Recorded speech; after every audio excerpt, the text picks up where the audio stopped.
Once upon a time, there was a nation called Britain. And Britain was part of this collection of nations called the EU. They spent many years together, holding hands, laughing, working together, building together, creating a whole world together before things went a little bit sour. Brexit means Brexit. In 13 minutes' time, we will leave the European Union! Now this right here, right, it's not going to be your usual Brexit video. We're not going to talk too much about the buses or why Boris Johnson's a prick, but instead we're going to be focusing on a much more important part of the Brexit story, a part that no one told you about how the EU became a battleground for a secretive civil war amongst the billionaire class itself. Today we're going to explore the anti-EU agenda.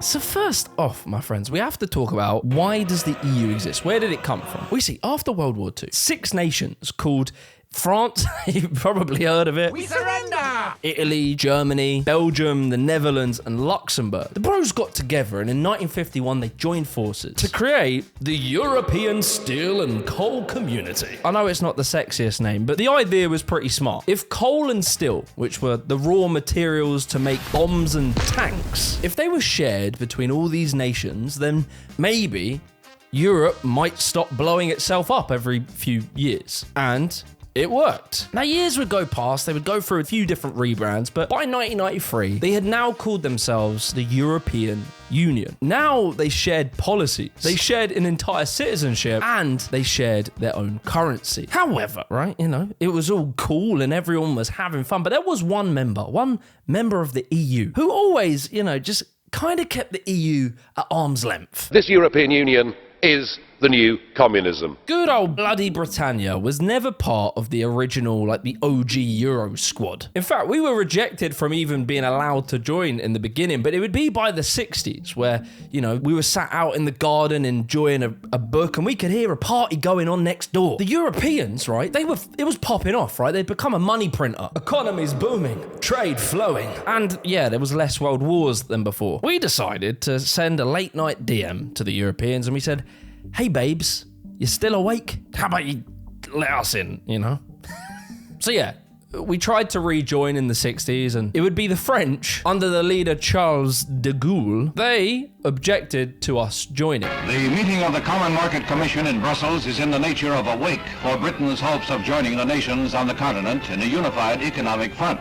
5 of the member nations welcomed British participation, but France and de Gaulle turned thumbs down. He was scared that Britain would become a Trojan horse for the interests of the Americans. He feared that Britain would drag the EU down into a route of deregulation, privatization, and free market liberation. However, if there's one thing us Brits do pretty well, it is smooth talking people. So they let us in by 1973. But you see, right, whilst the Europeans were enjoying their David Guetta and Bass Hunter, us Brits stood quietly in the corner. So yeah, when we joined, we didn't join Schengen, like the free movement. We opted for people to have to do passport checks at our border. Notably, we didn't adopt the euro, we kept the pound. And we even managed to negotiate a literal discounted rate for our membership. And you might be sat there wondering, why? Why are us Brits so stubborn? Well, my friends, it comes down to a little known thing called British exceptionalism. As a, pint drinking Brit, deep in my heart and all other Brits' hearts is this just quiet feeling of intense superiority to everyone. Oh, on a bickering!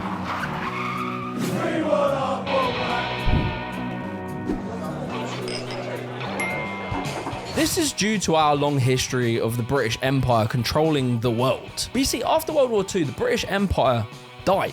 And this is a fact that our country has never actually come to terms with. In our imaginations, we still see ourselves as strong Britannia. And really, we are just another nation now. So when it came to the EU, we always felt that we were too cool to basically be just a part of a team. But you see, whilst it is true that British exceptionalism exists, for some reason, it is completely and utterly overshadowed by our undying subservience to the Americans. There is an extraordinarily special relationship between the United States and the United Kingdom. Building on the special relationship. Special relationship. Very special. Special relationship. Special relationship. Special relationship. The so-called special relationship between America and Britain basically means that if America tell us to do something, we will do it. No questions asked. And so you've got to see this from the perspective of the EU. In their eyes, we didn't seem like a real true partner. We seemed more like a backdoor for American influence into Europe. And so yeah, within Britain, this sort of too cool for school attitude we had towards the EU, well, it planted seeds for what would become known as Euroscepticism. Enter Margaret Thatcher. Of course, the chairman or the president of the Commission, Mr. Delors, said at press conference the other day that he wanted the European Parliament to be the democratic body of the community, he wanted the Commission to be the executive, and he wanted the Council of Ministers to be the Senate. No, no, no.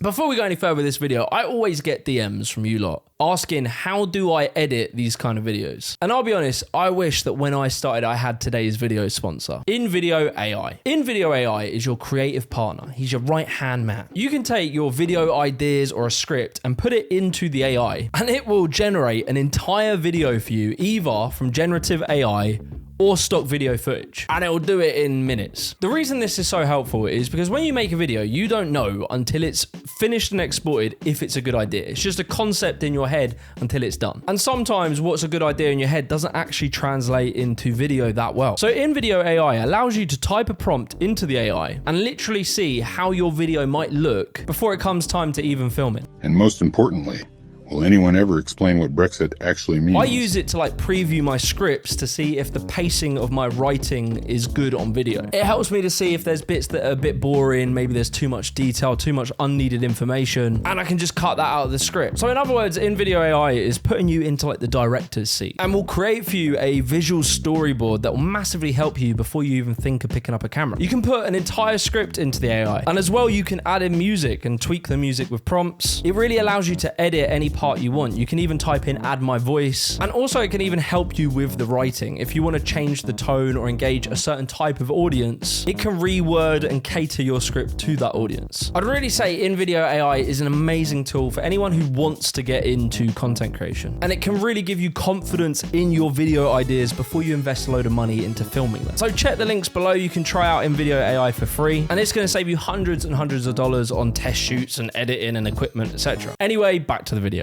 Margaret Thatcher's relationship to the EU was kind of interesting, right? Because early on, she was weirdly pro-Europe. I mean, look at what this bitch wearing. She looks like she's about to organise a geography pub quiz. But you see, over the years, Thatcher's relationship to Europe would get strained. Whilst the originally named EEC started out as just a trading club, slowly it was starting to morph into a political union. Yeah, Maggie, free trade fundamentalist Maggie, she was happy with, selling to the continent, but she was not happy with Brussels telling us what we can do. Only America gets to do that. Thank you very much. By the late 80s, Thatcher was now rallying against the European superstate. She was banging on about sovereignty and bureaucrats.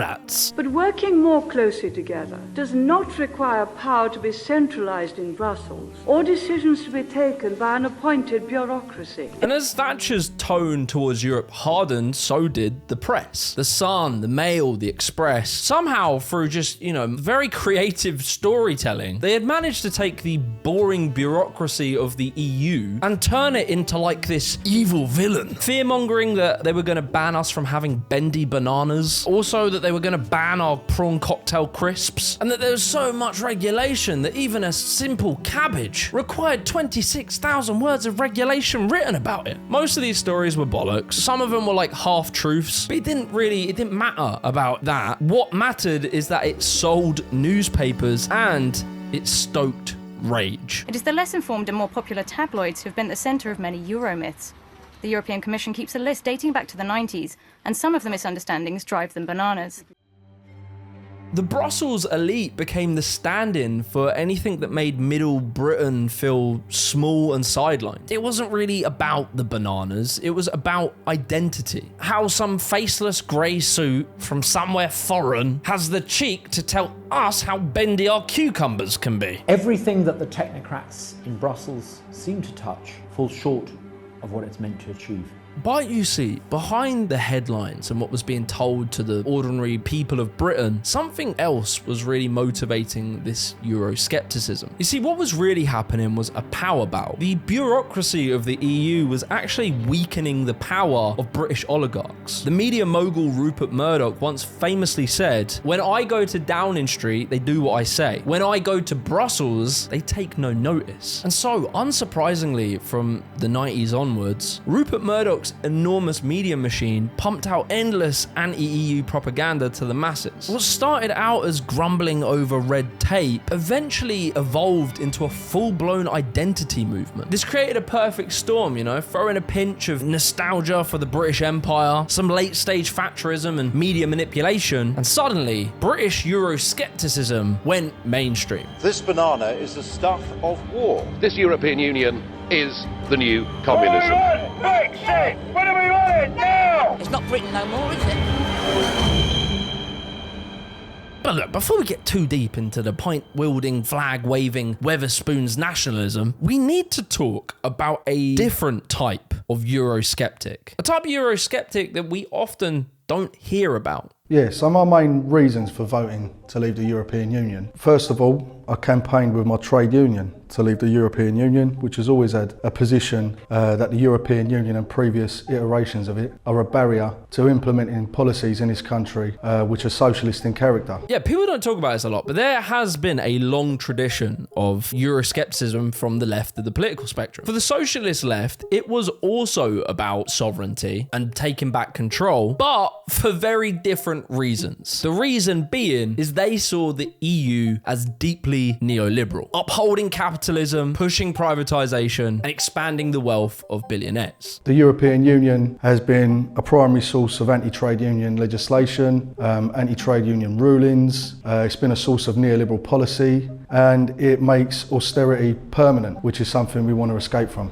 So let's go through it, right? If we start with the structure of the EU, the European Commission, which is arguably the EU's most powerful body, is unelected. You'll hear this a lot from the right, and it is true. Them lot set the EU's agenda. They can draft legislation, and they wield massive clout. And we don't vote for them. Who we vote for is MEPs, members of the European Parliament. Them lot, they can approve, they can amend, they can reject legislation that is proposed by the European Commission, but very importantly, the people that you vote for cannot propose new laws. On top of that, the EU is swimming in lobbyists. 20 to 30,000 lobbyists are in Brussels, making Brussels second only to Washington DC for corporate influence. While some people on the left saw the EU as like a neoliberal club, others saw the EU as like a necessary check on the British Parliament. The EU enforces some very important minimum standards that we as a nation don't necessarily have to. Things like strong workers protections, food safety protections, and environmental protections. In the UK, where we have no formal written constitution, our Parliament has the power to just rewrite rules on a whim. The EU provides a layer of basic protections for people, but there is a dark side too. Hundreds of demonstrations have taken place worldwide against a planned free trade agreement between the US and the EU. There's intense opposition to TTIP, as it's known. TTIP, the Transatlantic Trade and Investment Partnership. Why are all the names so fucking boring? TTIP is a deal between the EU and America. This deal would basically allow big major corporations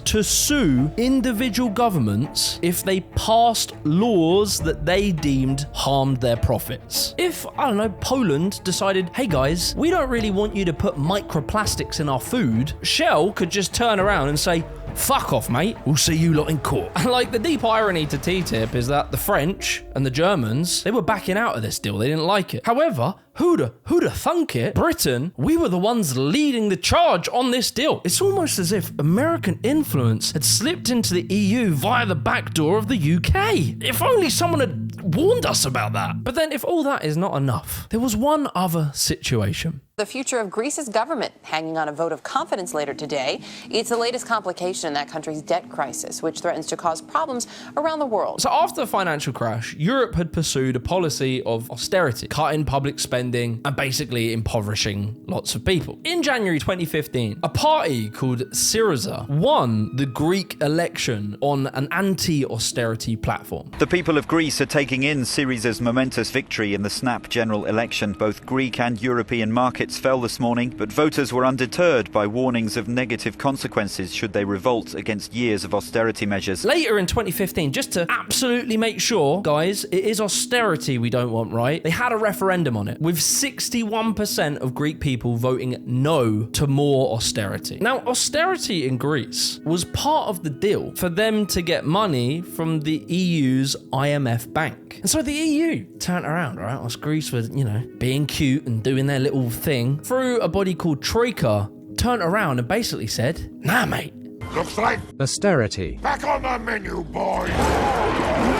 They basically held the Greek government hostage until the government folded. The EU overruled their democracy, forcing them back into austerity, wrecking Greece. Deadly rage against Greek government austerity measures was burning in the streets of Athens Wednesday, literally and figuratively. Angry protesters tried to storm parliament. They were repulsed by riot police lobbing tear gas. Campaigners began to deliver their final messages to the British public on Wednesday, a day before the UK's referendum on whether to stay in or leave the European Union. So, when the referendum came to Britain on, whether we stay or leave the EU, some people on the left asked a fair question. If the EU can just simply crush Greece's democracy when they wanted to end austerity, and that they could push trade deals that would allow Shell to sue your parliament, how could we ever imagine building socialism inside the EU? Oh, Jeremy Corbyn. Hey! Let us be together and recognise another world is possible if we come together to understand the power we've got and achieve that decent, better society where everyone matters. But now the Labour Party had a problem, because whilst the official Labour Party position was to remain in the EU, its leader, Jeremy Corbyn, was a long-standing Eurosceptic. You've been very critical of the European Union over the years. Your longtime friend Tariq Ali recently said you're completely opposed to the EU. There is a left position on leaving. I understand the position. My problem with it is that half of our economy is very much tied to the European Union. I just think there is a strong case on the left to work together with people in Europe. Does it mean I'm uncritical of the European Union? Absolutely not. So it put Labour in a bit of a bind where their messaging on remaining in the EU became, hey guys, I know the EU is kind of flawed and it's pretty undemocratic and the Greece thing was fucked, obviously. But look guys, how about we just stay in and maybe we can fix it from the inside? Yeah? Oh, brother, this guy stinks! Which, let's be honest, it wasn't quite as sexy as, let's take our country back. So, of course, the main reason that people voted to leave the EU, surprisingly, it wasn't to unshackle the neoliberal handcuffs and finally tax the rich. That might have been your reason, comrade, but probably it wasn't the reason of, your average Brexit geezer. We want our country back. Let's take our country back again. Another 20, 30 years, there won't be any white. They will all be coloured. In this period of campaigning around Brexit, etc., in the middle of the 2010s, we had just been through about 5 or 6 years of austerity, where people had seen the political elite class pretty much do nothing for working people, just cuts and straining people's lives. There was a growing feeling, like a sense of powerlessness, a feeling of being ignored and unrepresented. According to polling, 2 of the top reasons why people voted to leave were to take back control and to restore British sovereignty. And those instincts, the feeling is perfectly legitimate. But the problem is where and how that feeling was taken and where it was channeled. Sigma on the wall, who's the skibbidiest of them all. Who are you? I'd never heard of you. Nobody in Europe had ever heard of you. As David Cameron said, it will be another notch for Nigel Farage, and he will then be seen drinking a pint of beer, but he was absolutely right. The pub bloke, the anti-elitist, the rogue outsider sticking it to the establishment, who was privately educated at Dulwich College, worked as a trader in a bank, who is bankrolled by hedge funders, oil billionaires, and free market think tanks. Farage is known to have taken £40,000 to simply speak at a conference by Nomad Capitalists. This is an organisation that helps ultra-wealthy people dodge taxes and collect passports like their Pokemon cards so that they can migrate anywhere they want to in the world. By all definitions, Nigel Farage is the establishment. However, that is not how he presents himself. His Brexit campaign was cosplaying like it was some anti-establishment movement. He would just say anything. You know, he claimed that Turkey was going to join the EU and 80 million Turks were headed to Britain. He claimed that if we came out the EU, our trade deals would become better, which obviously didn't happen. What we're hearing economically from big global trading companies is Britain will continue to trade, buy and sell goods and services back and forth between Britain and Europe, regardless whether we're members of a political union or not. But, and here's our key point, freed from that, we have bigger, better global opportunities. But despite these claims being totally false, it painted a compelling picture that Britain's problems, low wages, underfunded hospitals, housing shortages, weren't caused by austerity or lack of government investing, or even corporate tax avoidance. No, it was Brussels, the EU, immigrants, and the solution was to take back control. That was the real genius of Brexit, is that it tapped into something deep. The cultural instinct of British exceptionalism, a belief that we are strong enough to go at the world alone. But you see, whilst this debate was raging in pubs and Wetherspoons, resulting in the vote being split at 52% to leave and 48% to remain, behind all of this media noise, there was a very different war that was going on. A war that was being fought between the billionaire class itself. The only way really to understand Brexit is as the outcome of a civil war within capitalism. On one side, you have what was dubbed by George Monbiot the house-trained capitalists. These are them big business babes, right? The bankers, the consultants, the corporate managers. These lot believe in rules and treaties, regulations, international agreements and international courts. And they don't believe in these things because they're fucking nice guys. No, what they want is an orderly world. One where trade can flow freely, legal contracts abound, and there's no disruption to supply chains. The house-trained capitalists, they need predictability to protect their assets. These are like your Goldman Sachs, your JP Morgans, McKinsey, institutes like the CBI and the Institute of Directors. All of these lot were firmly in the Remain camp. But then, on the other side, you have the warlord capitalists.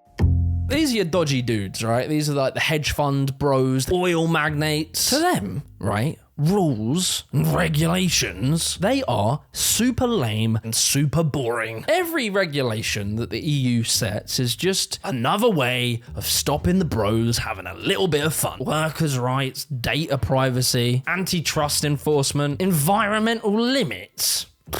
Give me a break. To the warlord capitalists, the EU is the enemy. So naturally, they bankrolled the Leave campaign. Aaron Banks splashed 8 mil into Leave.eu. This is Britain's biggest ever political donation. And coincidentally, he was at the very same time meeting with Russian officials discussing gold mining ventures. But don't worry about that. The Legatum Institute, which are the geniuses behind GB News, which is funded by New Zealand billionaires set up in Dubai, they too funded Leave, and also Tufton Street. Them and their shady dark money web of institutes from the IEA and Taxpayers Alliance, who basically take anonymous money and pump out pseudo-academic bullshit to convince governments to relax regulations. I know you can't predict what this paper will conclude, but on sort of standards in terms of livestock and things like that, do you think it will have something to say? Yeah, I'm sure it will say, I would be very surprised if it doesn't say deregulate the, we've got to get our regulations down to make sure that more products can come to market. All of these lot were pumping out a very similar message. Leave the EU, cut the red tape, and unleash the markets. They made Brexit, like on the surface, this emotive story that the EU was holding back British businesses and the entire British economy. You'd have people like Boris Johnson going on stage wiggling around a smoked kipper in his hand, blaming EU bureaucracy that you have to pack an ice pack with it, despite the fact that that was a rule Not set by the EU, but set by Britain. Boris Johnson would famously say the phrase, fuck business. And you would hear like major conservatives being negative about big businesses and multinational companies. Now, this isn't because Boris Johnson suddenly become Marx-pilled, but when he was saying fuck business, what he meant was fuck the house-trained capitalist. When Brexit was being sold as reducing bureaucracy to unleash the British economy, this kind of revolution, what they were saying under their breath was that we need to remove the referee for some of the nastiest companies on earth. But if that was the slogan of the campaign, we want to deregulate banks, big oil, big tobacco, and let corporations sue your local council, well, yeah, I don't think that was going to sell that much. So instead, they dressed it up in a Union Jack, threw in a few bits about hordes of Turkish people coming, told you that the NHS was going to get 350 million more pounds a week, and sold it under the guise of taking back control. And so, to the house-trained capitalists, the old guard of billionaires, this was terrifying. Maybe some point down the line there might be a UK-US trade agreement, but it's not going to happen anytime soon because our focus is in negotiating with a big bloc, the European Union, to get a trade agreement done. And UK is going to be in the back of the queue. In a panic, in 2016, Barack Obama jumped on a flight to Britain to tell us that if we left the EU, we would be at the back of the queue for any future trade deals with America. Obama wasn't speaking on behalf of us. Obama was speaking on behalf of the house-trained capitalists, global banks, the NATO-aligned trading blocs, and multinational corporations that relied on cross-border regulations. To them, Brexit was like a glitch in the system, something that risked long-term stability and threatened their model of managed and ordered capitalism. But stood on the other side of this was people like Donald Trump, Steve Bannon, Peter Thiel, and Russian state-backed networks. They saw Brexit as an opportunity, a wrecking ball, a way to collapse old alliances and rebuild entire nations as wealth extraction zones. But you see, right, in order to pull off a warlord capitalist coup, they would need the support of working class people. They needed us to vote against our interests. And so, in steps Cambridge Analytica. Cambridge Analytica acquires and analyses vast amounts of personal data to identify swing voters, to work out what they care about, and then influence them through bespoke adverts on social media.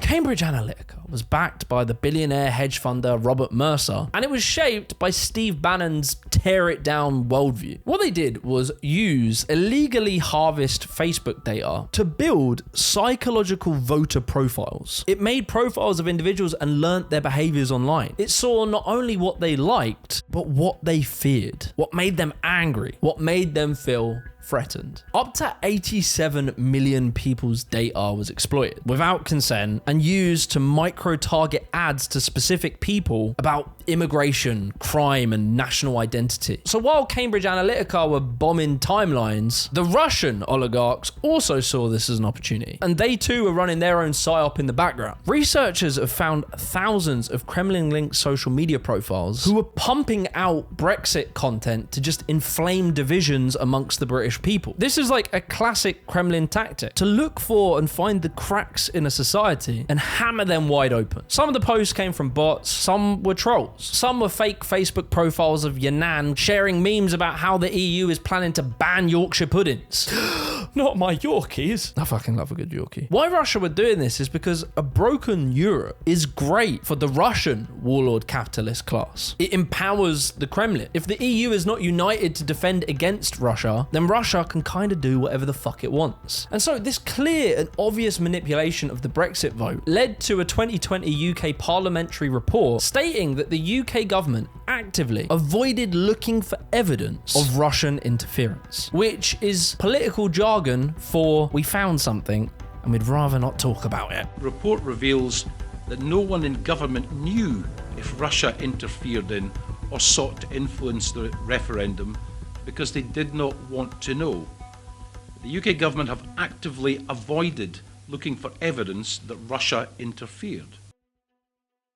This was political protection from the British government, who had spent, the last forever just snorting up dirty Russian money. This was to make sure that we never found out. And really and truly, the Brexit referendum wasn't just your regular referendum. It was digital class warfare. Cambridge Analytica supplied the tools, Russian influence stirred the pot, and Leave.eu delivered the final blow. And, as we all know, it worked. Isn't it funny?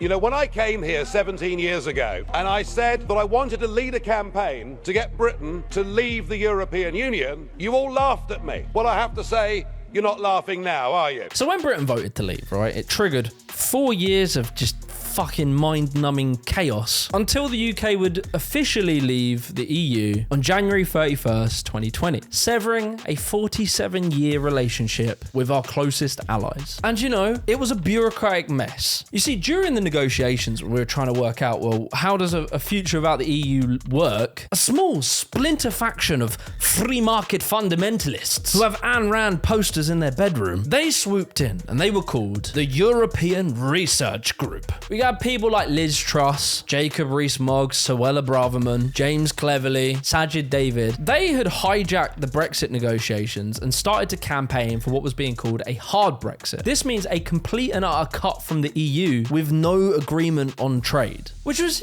kind of funny, because when people were campaigning for us to leave the EU, we were being told a lot of things. We were being told we're going to get this special deal with the EU. We get to keep all the trade benefits, access to the market, but, my friends, we get control over immigration. This was often sold as the Norway-style deal. However, the ERG, they didn't want this. And as time went past, more and more people hopped on this hard Brexit thing, and a guy called Richard Tice, who is now a Reform MP, he started backing this campaign called Leave Means Leave. And they were proposing turning London into what was called Singapore-on-Thames, which meant to take London and turn it into an ultra-low tax and ultra-low regulation zone. What's your vision for Brexit then?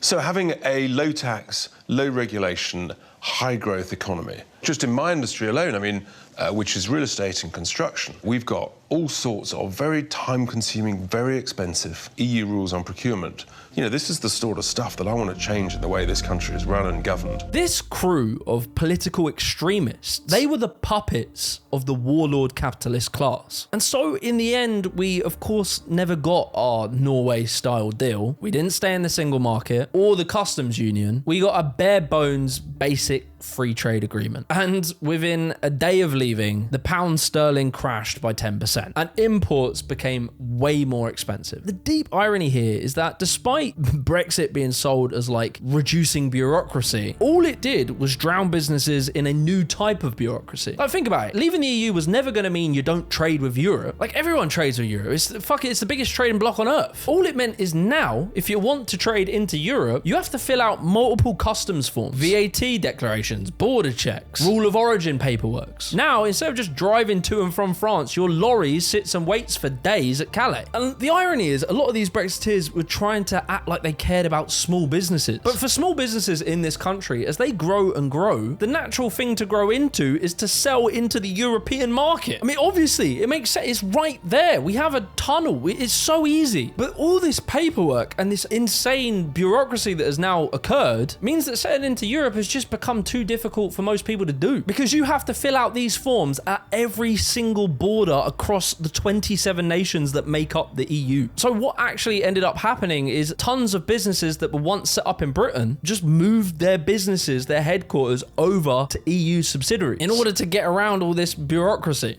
Now to Brexit and the troubles it is bringing along. Many companies, including Sony, are planning to move their Europe headquarters out of the UK. More on this in our next report.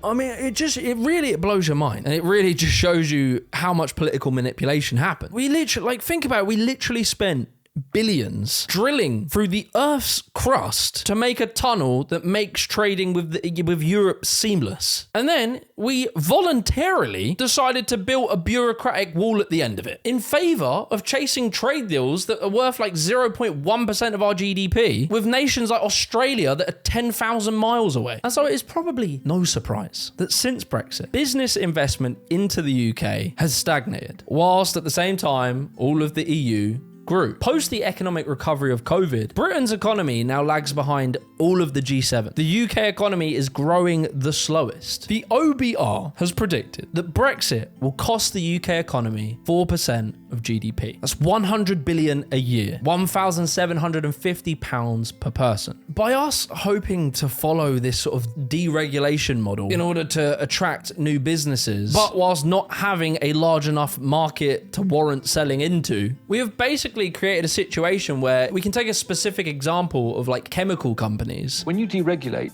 you create a separate regulatory system. The chemical industry spent £500 million over a decade registering their chemicals in the European Union, which gave them access to the British market and 27 other countries.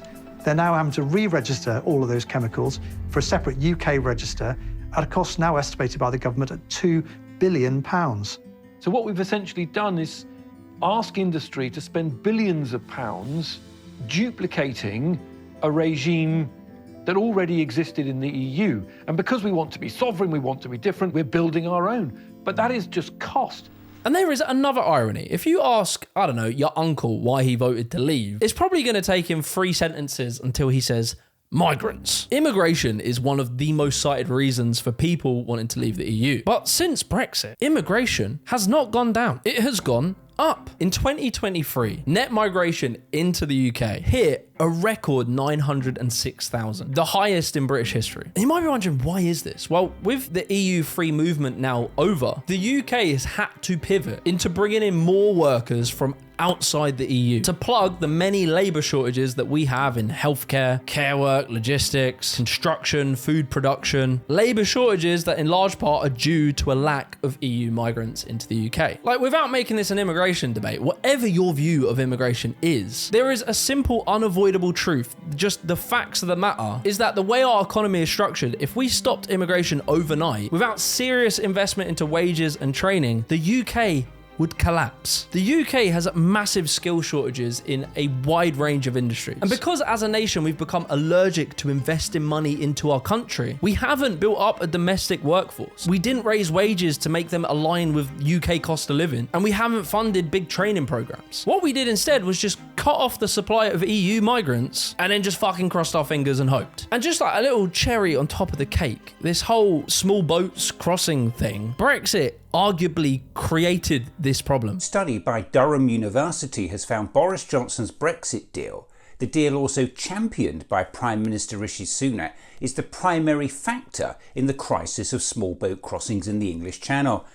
That's right, the government has yet again inflicted a problem on itself. Beforehand, many asylum seekers got into the UK on the back of lorries from France. But leaving the EU ended our participation in what's called the Dublin Regulation. This regulation actually allowed us to return asylum seekers to the EU country that they first entered. Now, with no such mechanism and tighter controls on our land border, more and more asylum seekers are coming over the sea. And the thing is, taking refugees has literally nothing to do with the EU. It's a UN human right obligation that has existed since basically post-war times. Leaving the EU never meant that we would not take refugees. It just meant that we lost the ability to manage it effectively with the help of other European nations. And that right there is really, it's the bottom line of all of this. And this is the argument that has always been made, is that being outside of the EU, all it means is that we have no say over how the EU functions. So now when we have to go grovelling, cap in hand back to the EU saying,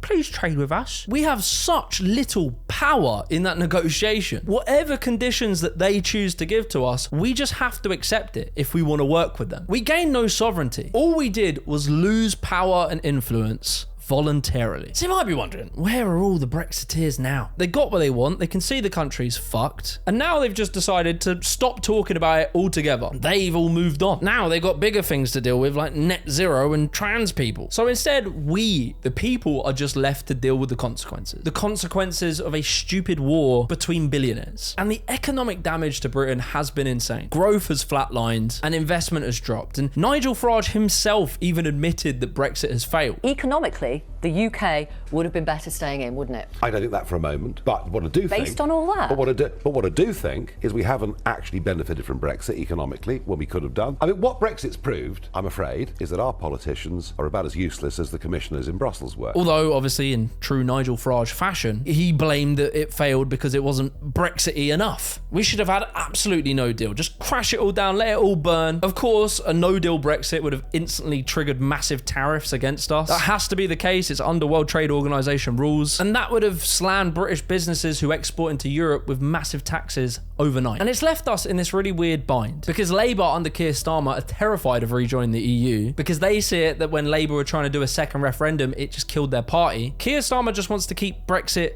parked and quiet while secretly, reopening negotiations technocratically. And the Tories also don't really want to talk about it because it has been a clear and utter failure. And so in steps the rise of Reform UK, who really benefit from everyone stopping talking about Brexit, the thing that Nigel Farage basically made happen. And they're gearing up to fight the next election on new scapegoats. Immigration, DEI, net zero, and deporting baristas that use soy milk. And obviously, just as Britain has decided to go alone and EU took a bit of a hit, the USA are capitalizing on this opportunity. As they see a fractured Europe, they have decided to become more hostile on their closest allies. With Trump talking about buying Canada, Greenland, cutting funding to Ukraine and undermining NATO, Trump literally slapped a 20% tariff on the EU before, obviously bitching out and undoing it pretty much straight away. But regardless, what it shows is that Trump has become increasingly hostile to the EU, all while many members in his inner circle have been very outspoken against the EU. The warlord capitalist class are really trying to push Euroscepticism. You can see it with the rise of Eurosceptic MPs that are being championed. They want to try and break the EU internally. You see it from Elon Musk supporting the AfD, Viktor Orban of Hungary, and it's really obvious why they're doing this. The EU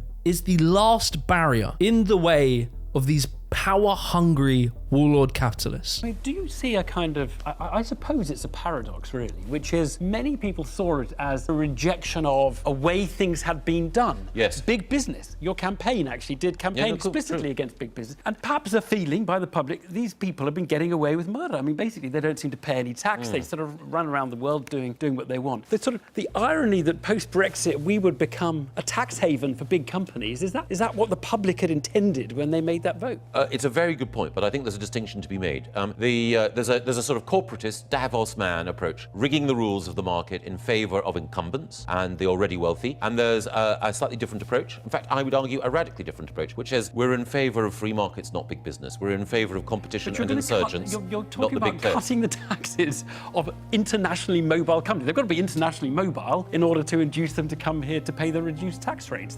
Is that what people thought they were getting? Lower taxes for internationally mobile big businesses. I know I sound like I'm the biggest EU fan on earth, but it's not quite that simple. Like, the EU isn't perfect. It's slow, it's bureaucratic, it's deeply neoliberal, and it's undemocratic in some ways. But it's the only power bloc that is large enough and seems to care enough to at least try and fine Amazon, or to stand up against Meta, or attempt to push back on corporate tax avoidance. If, at the end of the day, what we want as a political movement is to help create a fairer economy, to actually tax billionaires and make them pay, that cannot be done alone. And this is fundamentally why these warlord capitalists absolutely fear the EU. It's why they have to try and make it look weak, to make it look woke, and to make it look silly. It's because they are trying to actively demoralize it, to make individuals lose confidence in it and break it internally. And whilst I will say right now it doesn't work entirely in the interests of working people, it is the last vessel we have against a complete and total global takeover of the world by these warlord capitalists. And they are coming at us from both sides, from Russia and America, in order for us to actually take back control, to create a world that empowers working people, that gives them a dignified and happy life that they deserve. A united Europe might be our last hope